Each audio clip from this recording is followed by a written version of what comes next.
talvez seja a nossa penúltima aula dentro de geografia bíblica, eu queria adentrar dentro do assunto do Novo Testamento sob perspectiva dos tempos do nascimento já de Jesus. E nesse período próximo ao nascimento de Jesus, na verdade os evangelhos, eles iniciam, principalmente Mateus e Lucas, eles iniciam com esses adventos. Vem o nascimento de João Batista e logo depois é narrado o nascimento de Jesus, não é? Como a gente tem mais uma vez que recortar a história, que ela é vasta, eu optei por fazer esse recorte próximo ao nascimento de Jesus. Então o nosso enfoque nesta manhã será os tempos geográficos, bíblicos, próximo a esse período, né, do nascimento de Jesus. E nesse período, Roma, ele tinha um domínio político, militar, econômico, tão vasto, mas tão vasto na face da terra, que quando você olha para um mapa e vê retratado, eu tenho aqui um mapa do retrato do domínio de Roma, está todo em verde e algumas partes meio amarelado. Você percebe, e aí eu vou apontar ali no mapa, aqui, ó, aqui ficava Jerusalém, a parte da Judéia, né? Esse mapa que nós ali concentramos o nosso estudo. Para você ter uma ideia do domínio que era tão amplo, o quanto ele quase que no mundo todo, dentro de uma expressão no mundo todo, né, ele dominou, para os irmãos entenderem o poder de Roma, o quanto Roma mandava no mundo, né? Era essa a ideia que eu queria trazer para os irmãos entenderem algumas coisas que é necessário para depois a gente compreender alguma narrativa bíblica, já nos tempos de Jesus. E que nós vamos aqui, por exemplo, utilizar dois textos, que é de Mateus e Lucas. Eu quero rapidamente que os irmãos abram então em Mateus, capítulo 2. Nós vamos ler apenas o versículo 1, que dá um pequeno salto no tempo, na história do nascimento de Jesus. Que diz assim: e tendo nascido Jesus em Belém da Judéia, no tempo do rei Herodes. É apenas isso que eu quero que os irmãos até aqui. Então, essa leitura aqui situa o tempo nosso, a observação desse tempo, de como vivia, quem era Herodes. Por que Herodes é colocado aqui? Nós sabemos que ele era o governador, ou um rei, sobre a Judéia, sobre o povo judeu. O Império Romano, ele tinha diversos governadores que auxiliavam no domínio de toda essa terra. Roma, ele governava através de distribuir pedaços de terra para determinadas pessoas ajudarem nesse controle, amém? Nesse controle. E a parte dos judeus, de tudo que se entendia como domicílio judaico, era supervisionada por Herodes o Grande. Na época de Jesus, esse Herodes o Grande. Havia uma espécie de supervisão sobre Herodes, sobre o que a gente vai ler aqui, agora no capítulo 2 também, mas de Lucas, para que os irmãos entendam um pouco melhor essa leitura. E diz assim: e aconteceu naqueles dias. De que dias ele está falando aqui? Da concepção ainda e não do nascimento de Jesus. Ele está dizendo que quando Jesus aqui foi concebido por Maria, foi fecundado, né, por Maria, aconteceu um fato. Nesse momento, a família de Jesus ainda está em Nazaré. Nazaré era uma cidadezinha próximo aqui à região da Galileia. Próximo à região da Galileia. Então, Maria foi concebida, isso aí lá em Mateus descreve melhor essa concepção, né, através do relato do anjo, e José com a dificuldade de estar com ela, depois em sonho, ele é orientado para que ele receba Maria, e eles estão nessa região chamada de Nazaré. Porque é importante sabermos disso, havia profecia a respeito desse fato, né, de Nazaré ser usado. Então, mas dentro desse aspecto, o plano de Deus tinha que se cumprir, e para você ver a geografia bíblica, Deus, de certa forma, se utilizando dos contextos geográficos, para mostrar dentro da sua revelação algo que a gente precisava compreender, que ele foi concebido num lugar, mas nasceu, o fato do nascimento de Jesus, dentro das profecias, ter que ocorrer em Belém. E aí acontece aqui o que Lucas aqui está narrando. E aconteceu naqueles dias que saiu um decreto da parte de César Augusto. César Augusto era pode a palavra? O imperador de Roma. Governava a partir de Roma todo esse território, ajudado por todas essas pessoas em diversos lugares. Aqui a gente está concentrando num determinado lugar, tá certo? Da parte de César Augusto, para que todo mundo, todo o domínio de Roma se alistasse. Como é que era feito esse alistamento? Quem estava em determinado lugar tinha que retornar à sua cidade natal, para ali ser feito um censo, não só para que ele pudesse ser identificado se estava num período em que ele pudesse servir a Roma militarmente. Os judeus não estavam sob esta obrigatoriedade de servir militarmente, mas de pagar impostos, estavam. Então, todos eles eram retornados para suas cidades, cada um, quem morava no Egito, enfim. Em todo o domínio romano era feito esse censo, para que Roma controlasse, né?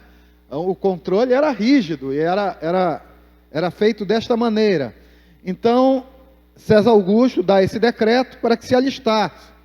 Esse primeiro alistamento foi feito sendo Cirênio,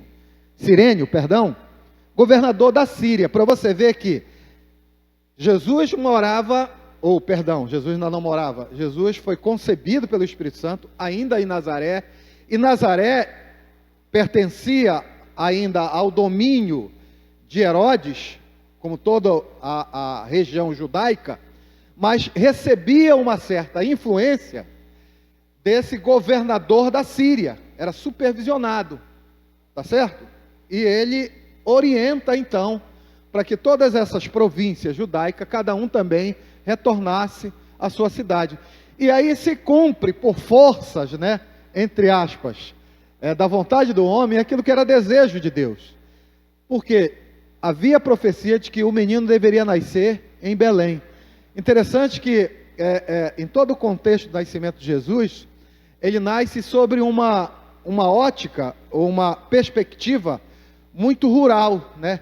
Ele nasce numa estalagem, numa chamada manjedoura, enfim, e todo um contexto em que envolve o olhar para a cidade de Belém. E a cidade de Belém, nós sabemos que era a cidade onde Davi, quando criança, cuidava de pastor, né? Era um pastor já. Tudo isso aí, meu irmão, ele tem ligação nessa leitura, né? Do Senhor nascer exatamente numa cidade, e a cidade de Davi, porque o seu pai era da tribo de Davi, não é? Então nós percebemos, dentro desta leitura, mais uma vez, a vontade de Deus sendo cumprida, sendo executada de alguma maneira.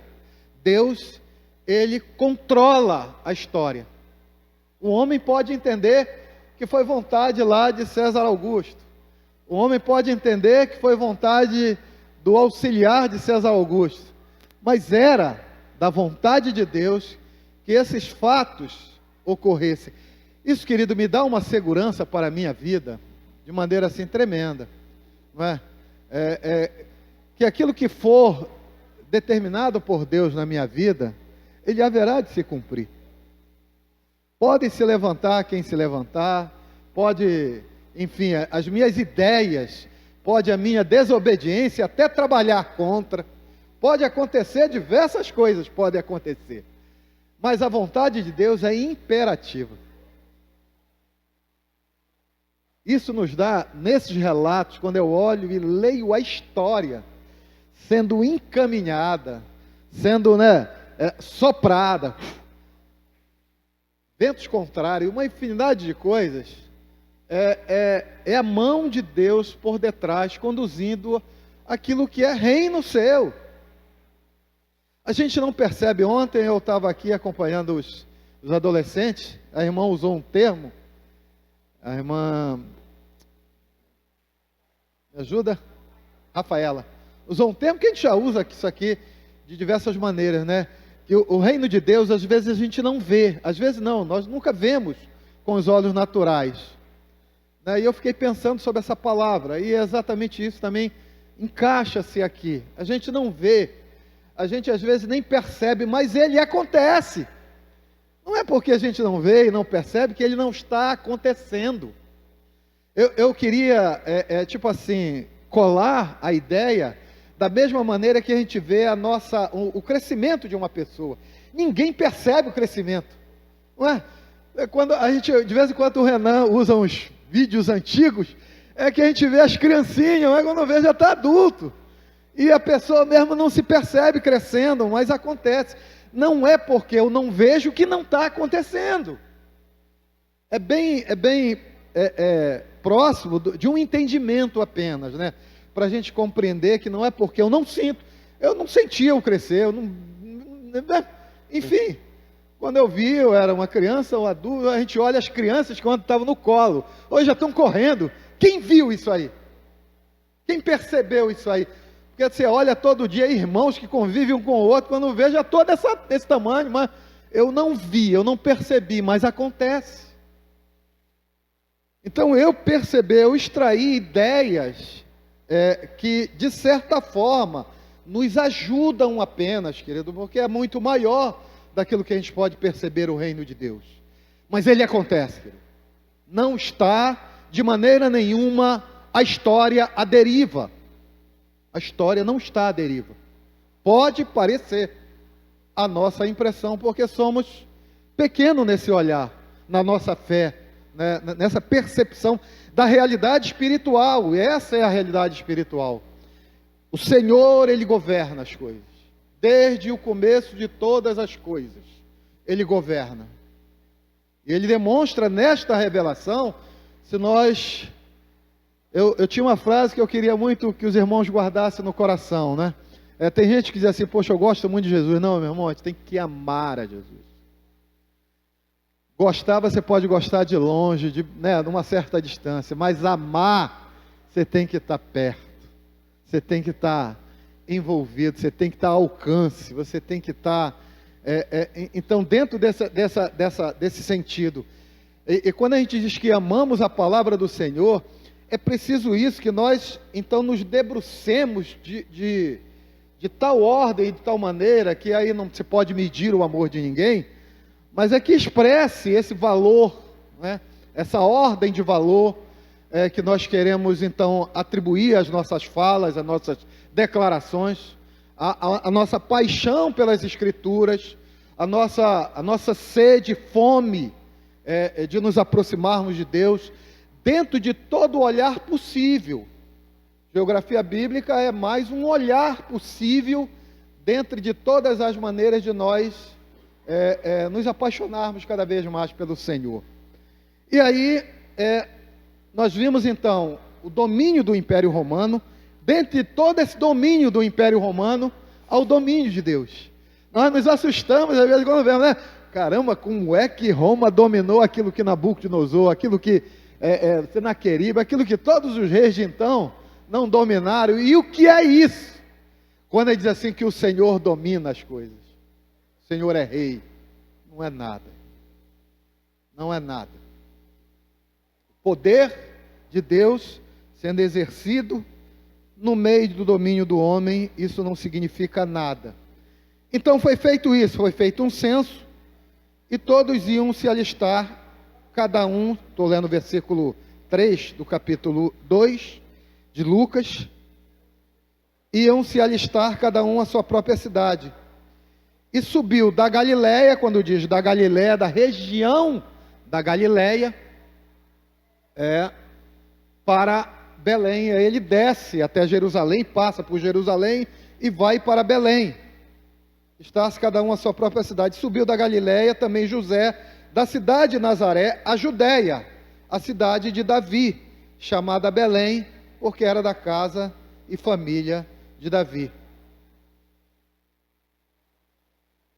E a fim de alistar-se com Maria, sua mulher, que estava grávida. Então, a narrativa é exatamente no tempo da história, eles saindo de Nazaré para Belém, e acontece, eles chegando em Belém, acontece o nascimento de Jesus. Amém? E aconteceu que, estando se cumpriram o que fora dito, ela havia de dar à luz, em que ela havia de dar à luz, e deu à luz o seu filho primogênito, envolveu-o em panos e deitou-se numa manjedoura, porque não havia lugar para eles nas estalagens. Há muita ideia, né, colada nessa narração aqui, de que não havia lugar para ele naquela estalagem. Evidente que todas elas a ser considerada. Imagina agora você, no momento de censo, a movimentação de pessoas, né, nesse período era enorme, não é? Era enorme. Então, os lugares de estalagem, que não eram muitos, pousada, que não eram muitos, estavam possivelmente sobrecarregados de viajantes, não é? E o estado de Maria, grávida, ela precisava de um lugar mais mais reservado, ela haveria de dar à luz, né? Imagina num lugar todo cheio, como é que ela haveria de dar à luz? Então, toda uma providência de Deus aqui sendo nos oferecida para pensarmos sobre isso, né? E aí, um lugar humilde é o lugar de nascimento de Jesus, não é? E aí você pode, é evidente, colar diversas ideias, como a gente diz assim, né? Os humildes de coração, enfim, é nesse lugar que Jesus vai nascer. É aquele que é pobre, é aquele que é simples, é um lugar simples, é um lugar, então, que dê essa ideia. Você vê que você pode colar, você vai pregar, irmão, é isso, pregar é imaginar o que você pode aproveitar para colar verdades bíblicas, não é isso? Não precisa o homem adornar as coisas não para Jesus. É um lugar simples, é disso que Jesus se agrada, é no lugar que ele nasceu. E aí a gente vê, mais uma vez, dentro dessa história da narrativa de nascimento de Jesus,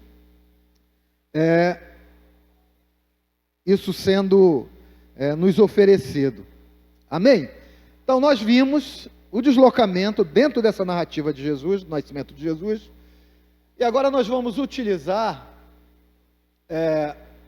esses aspectos geográficos desse lugar, agora só centrada a Palestina ou as terras judaicas, que nesse período, logo depois do nascimento de Jesus, a chamada Herodes tenta descobrir onde Jesus nasceu, e aí ele não consegue descobrir, os magos dão uma desculpa para ele, e aí aparece para Jesus, ou para os pais de Jesus, um anjo que manda eles se retirarem dali de Belém, é porque haveria uma perseguição encabeçada por Herodes, e eles vão para o Egito.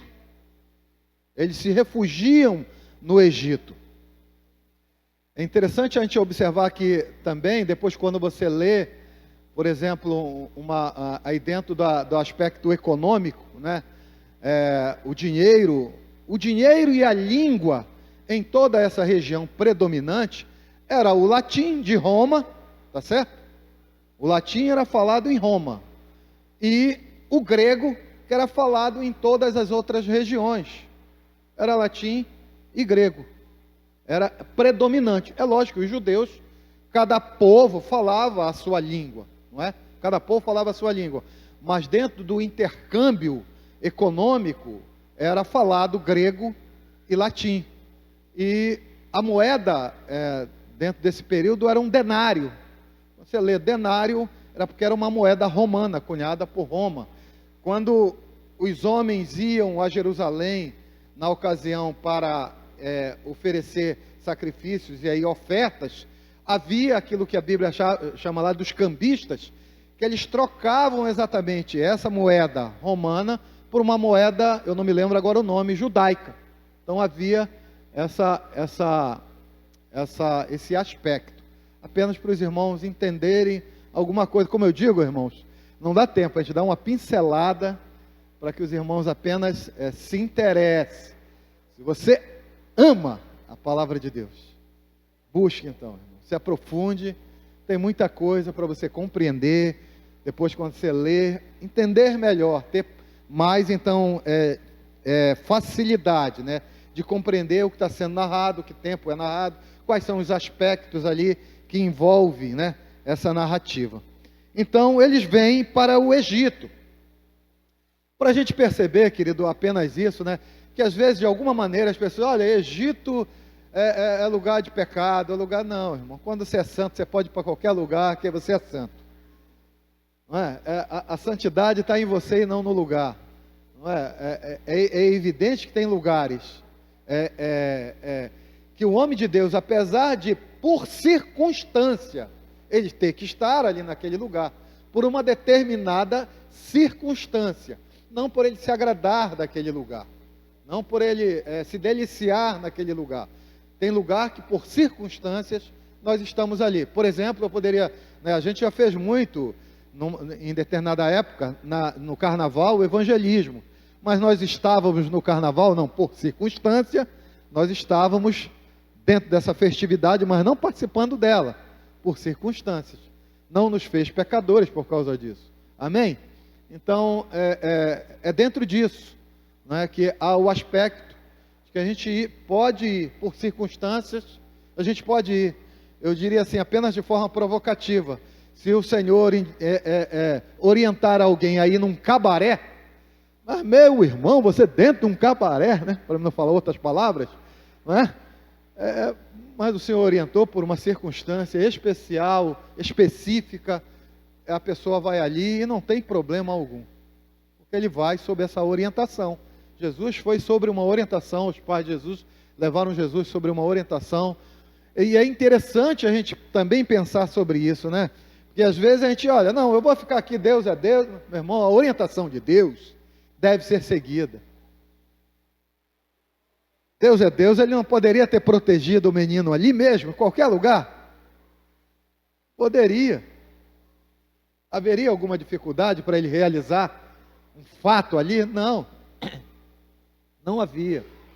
Mas dentro de uma ideia natural, também Deus trabalha. Aqui, quando ele vai para o Egito, ele sai sobre o domínio e a perseguição da área dominada por Herodes.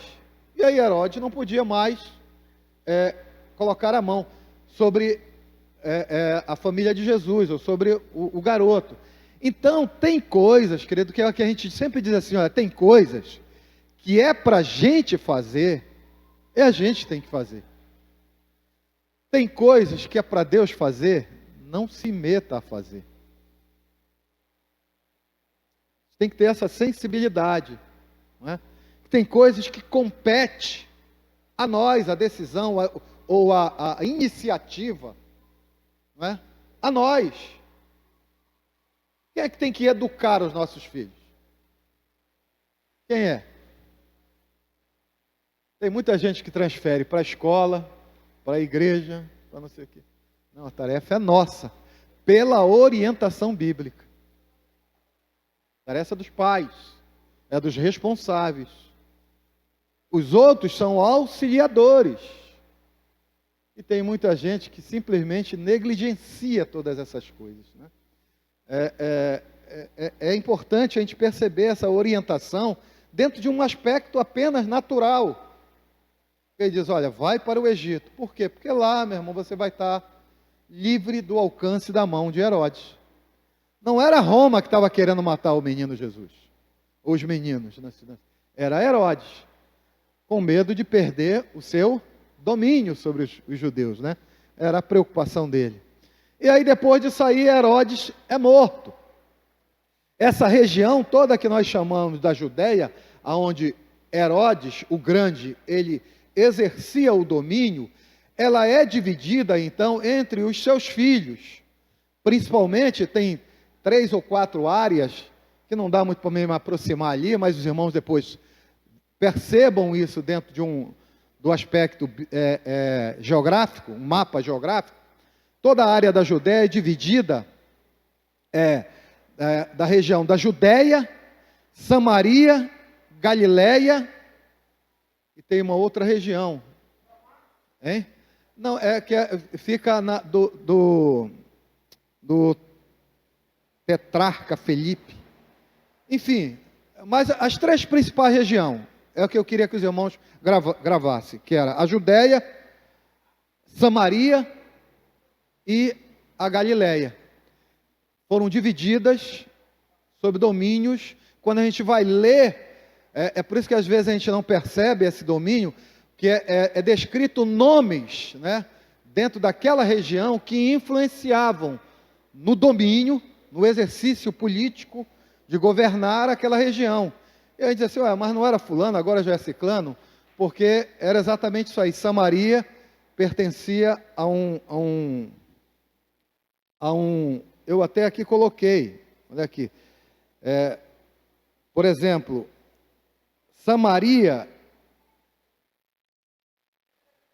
e a Judéia, quem governou durante um determinado tempo foi Arquelau. Você vai ler sobre isso aí, um curto período, não é? E depois a região da Galileia, ela era governada por Herodes Antipas. Você vai ler também sobre isso aí. E a região da Galileia, quando nós chamamos, região da Galileia, era que envolvia a maior parte do ministério de Jesus foi exercido exatamente nessa região, chamada região da Galileia. Então, quando você lê referências a Herodes Antipas, ou a Herodes, esse Antipas, era um filho já de Herodes o Grande. E aí você compreende melhor esse domínio político, né? Nesse momento da história. Amém? Então, diversos acontecimentos dentro deste período ocorreram, e a gente pode destacar alguns, né, dentro desse período já pós-nascimento de Jesus, como Jesus lidou com cada um dessas dificuldades, né, como ele superou essas dificuldades, não olhando ou não dando tanta atenção aos aspectos políticos, mas sim ao seu ministério, sim ao objetivo do seu ministério. Querido, isso também, nos momentos ou nos tempos que nós vivemos, é tão importante a gente não confundir as coisas, não é? A política nós vivemos, porque somos naturais, mas não confundamos as coisas. Nós temos um ministério espiritual a cumprir. Não misturemos as coisas.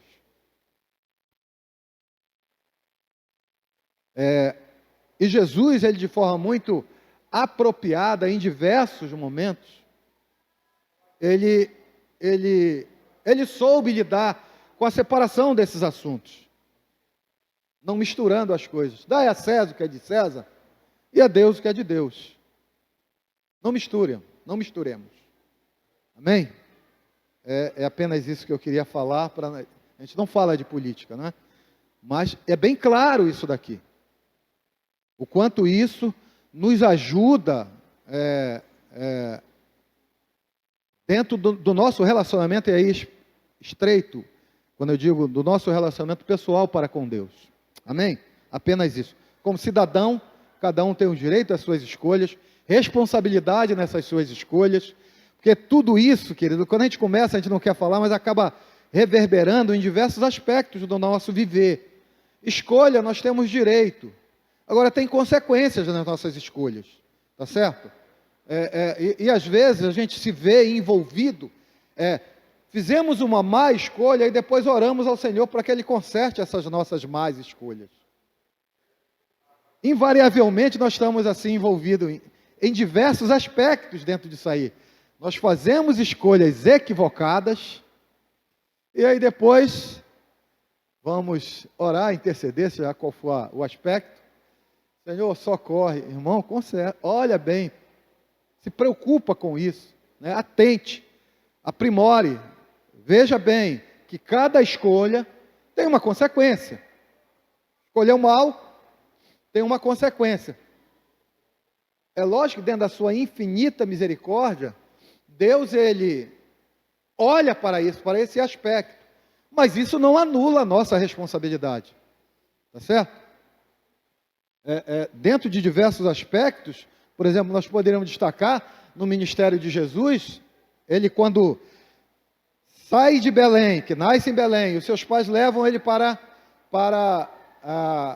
o Egito. Logo depois que Herodes é anunciado que Herodes é morto, ele pode retornar, ele retorna não mais para Belém, ele retorna para a sua, vamos dizer assim, sua cidade, onde ele haveria de iniciar o ministério, que é Nazaré. Volta para Nazaré, e ali naquela região, chamada região da Galileia, acontece os primeiros embates no ministério de Jesus. Jesus é batizado ali próximo, no Rio Jordão. Jesus depois atravessa naquela região, ele é levado ao deserto para ser tentado, deserto da Judéia, a região da Judéia toda, né? E depois dali ele inicia o ministério, fazendo diversos movimentos, como a transformação da água em vinho em Caná da Galileia, que é próximo à sua cidade. Enfim, ali nesta região, mais uma vez, da Galileia, se desenvolve, eu diria, 80% do ministério de Jesus, das ações de Jesus nesse lugar. E em determinados momentos apenas, Jesus, ele como um judeu, ele levado a descer até Jerusalém. Então imagina como aqui, Nazaré, ou a região da Galileia aqui, ele é orientado a descer para Jerusalém, para o templo de Jerusalém, e dentro desse caminhar de Jesus, você vê, por exemplo, o relato lá de Samaria, de Sicar, diz assim, era necessário, é interessante, por que era necessário ele passar por Samaria? Mais uma vez você pode colar diversas ideias, né? Jesus, ele é o embaixador da paz, como nós somos. Onde há animosidade, é necessário nós passarmos lá. E havia intriga entre os judeus e os samaritanos. Era preciso quebrar isso daí. Primeiro, são aspectos. Segundo aspecto, era um aspecto geográfico natural. Você, por exemplo, vai sair daqui para a praça ali do outro lado, qual é o aspecto natural? É que você saia daqui e faça essa travessia. Não é que você dê a volta no quarteirão e passe para o outro lado. Só que os judeus faziam exatamente isso, para evitar passar, por causa de um aspecto religioso, por causa de um aspecto das suas ideias de concepção religiosa, eles evitavam passar por Samaria. Então eles davam uma volta, ou do outro lado do rio, ou margeando o rio, ou margeando o mar, mas não passavam por Samaria. Tá certo? Então, a gente observa que se pelo controle do entendimento do homem, Deus deixasse fazer da maneira em que o homem entendia que era adequado, porque nós não podemos nos misturar com eles, não é? Mas havia um ministério a ser cumprido, havia a vontade de Deus a ser executada, e os homens, por causa das suas ideias, mais uma vez, religiosas, não cumpriam aquilo que era ministério. E Jesus, ele veio exatamente para desfazer também essa obra do diabo na ideia, na cabeça. Querido, quando eu falo sobre isso, eu me lembro, eu sei o quanto a gente precisa trabalhar, cada um na sua vida, né, para permitir exatamente que isso se cumpra também em nós. Isso de forma eficaz, de forma, aplicável, ela se cumpra no meio de nós. Quantas ideias equivocadas nós precisamos trabalhar. E por causa disso, nós dificultamos a obra do Senhor. Dificultamos aquilo que se cumpra, que já era para se cumprir. Sempre foi assim. Sempre foi assim. Todo o tempo, toda a narrativa bíblica. Os homens não compreendiam de maneira mais profunda a vontade de Deus, e havia um desperdício de tempo, havia um desperdício de energia, havia aspectos de perca dentro desse tempo, desse período, e de percas de diversos aspectos econômicos, financeiros, né, enfim, de vidas, de sequelas, de uma infinidade de coisas havia, e que já era para ter sido alcançada, sanada, e os homens não compreenderam. Mas Jesus, como homem, 100% homem também, ele compreendeu aquilo que ele haveria de fazer, né? Quase que na terra, Jesus, ele sabia que só havia um lugar para ele. Você vê que ele não encontrou lugar na estalagem, não encontrou um lugar adequado para ele na estalagem. Só houve um lugar realmente que coube Jesus, que foi o ápice do seu ministério, que foi a cruz. Foi na cruz. Na cruz, Jesus encontrou o ápice do seu ministério, o lugar de sacrifício, o lugar de que, enfim, se resolvessem os problemas, ou se oferecessem caminhos. Então, quando eu digo caminhos, quero dizer soluções, né, para todos os problemas da humanidade. Querido, é aí que eu também encontro o meu lugar, é o lugar de renúncia, o lugar em que a minha vontade, a minha ideia, ela não é o que decide, o que define, mas sim aquilo que é o cerne das Escrituras, a vontade de Deus se execute no meio de nós. Então nós percebemos, né, dentro desse caminhar geográfico, do relato da história do nascimento de Jesus, alguns aspectos. Eu destaquei, e vou apenas repensar aqui com os irmãos, alguns aspectos que, dentro do governo do homem, o principal é, o Senhor, Ele governa. Apesar de ter governadores ou, enfim, autoridades, o Senhor não deixa de ter a sua autoridade sobre essas autoridades. E o plano de Deus, ele, por fim, ele acaba se cumprindo. Segundo aspecto, é de que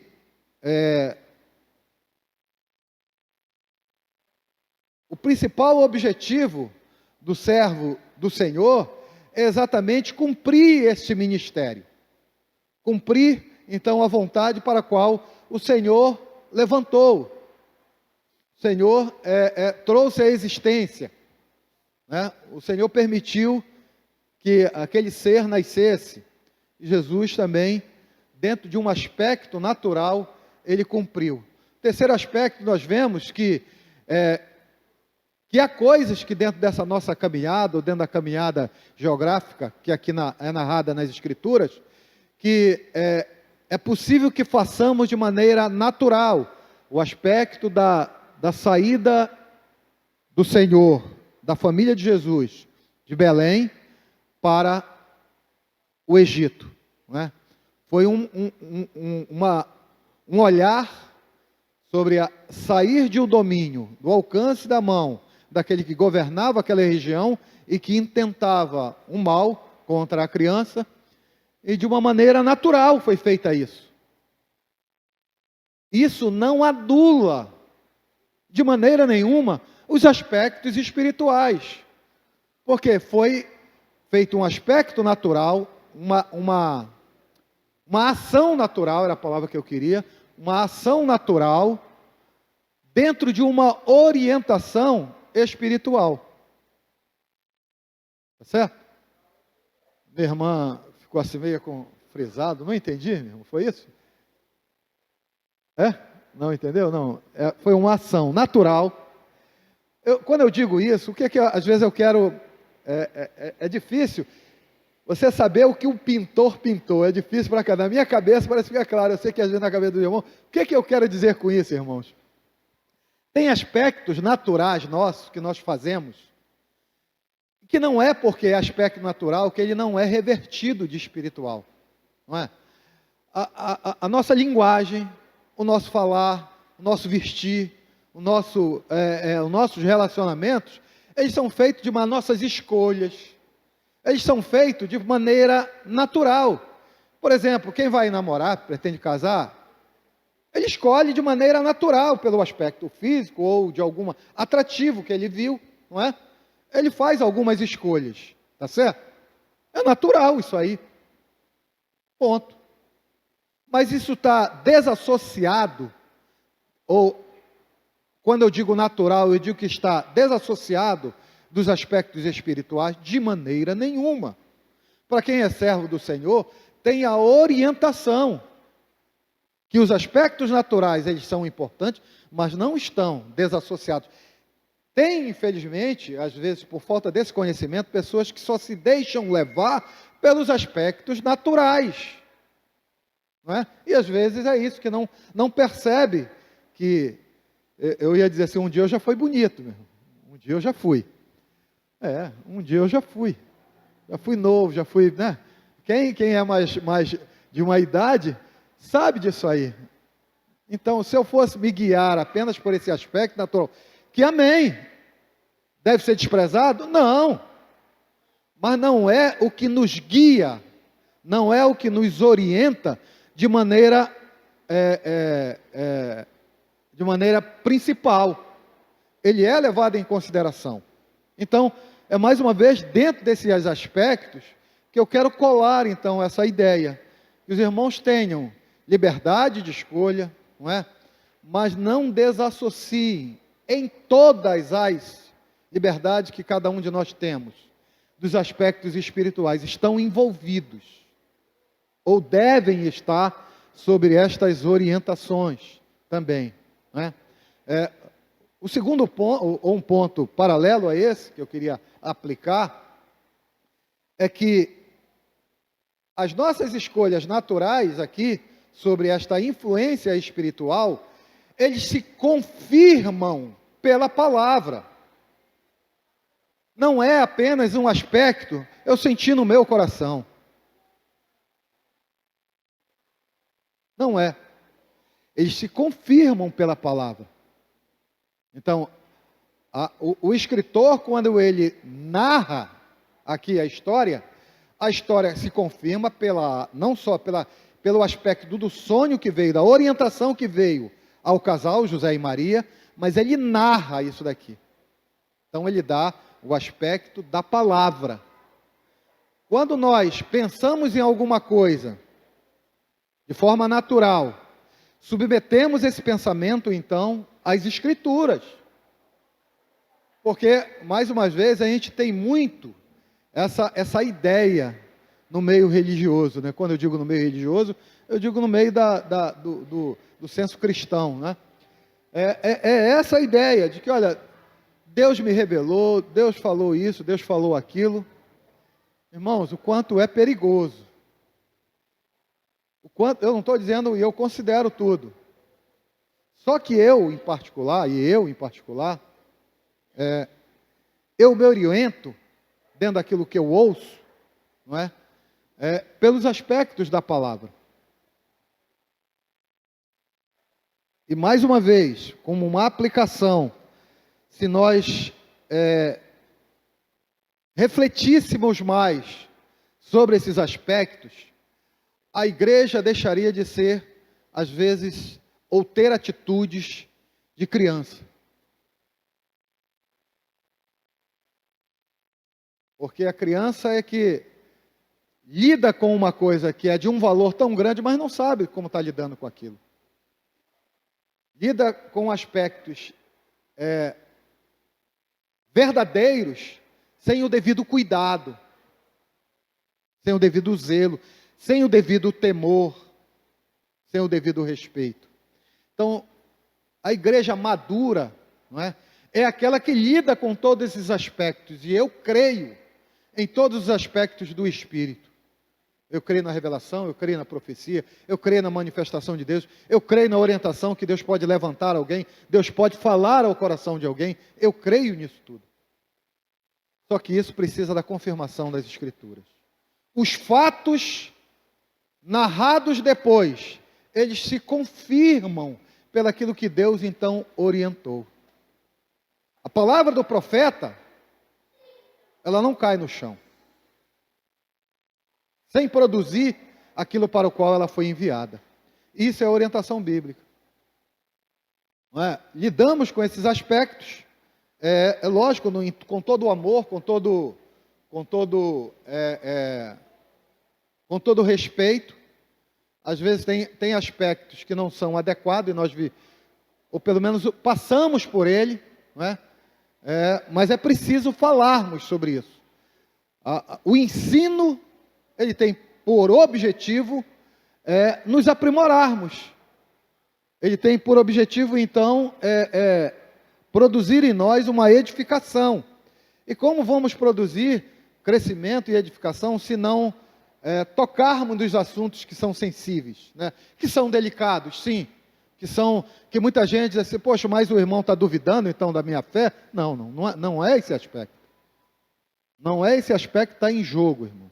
Está o aspecto de nós falarmos, discutirmos o assunto, e cada um ter a responsabilidade diante de Deus de conduzir no seu coração, segundo essa preocupação que deve ter toda a comunidade. Toda a comunidade deve ter essa preocupação. Amém? Então, diversos aspectos, para finalizar, que já acabamos o tempo. Aconteceram nessa região,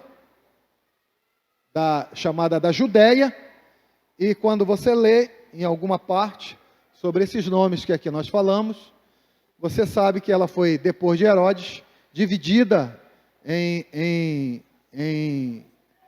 governos da sua dinastia, que Herodes é um título, apenas é um título, não era o nome do governador ou do governante em si. Amém? Ficou diversos outros aspectos, mas o tempo não nos permite. Nós temos, pela nossa ideia, uma próxima aula, e eu quero focar o aspecto das viagens já de Paulo sobre estas regiões, sobre o governo de Roma, o quanto você vai ver que aquilo que nasceu num pequeno lugarejo, se expandiu o evangelho, chamado Boas Novas, as Boas Novas a todo o Império Romano, e quem conduziu isso através da vida de um homem foi o mesmo Espírito Santo que está nos conduzindo em todo o tempo da nossa história. Amém? Pai, nós te louvamos, bendizemos o teu nome. Agradecemos, ó Deus, por este período em que permanecemos aqui neste lugar, um lugar que tu tem, ó Deus, reservado para uma parte dos teus filhos, ó Deus, na face da terra, congregarem, ó Deus, aqui, poderem, ó Deus, serem edificados dentro da responsabilidade do ensino dado a cada um de nós. Coube a mim nesta manhã esta tarefa, meu Senhor, de trazer um despertamento, ó Deus, para as nossas responsabilidades dentro de um olhar já de ministério no Novo Testamento e podermos executar, ó Deus, segundo a tua vontade. Abençoa a vida de cada um dos teus filhos. Eu oro e te agradeço em nome de Jesus. Amém.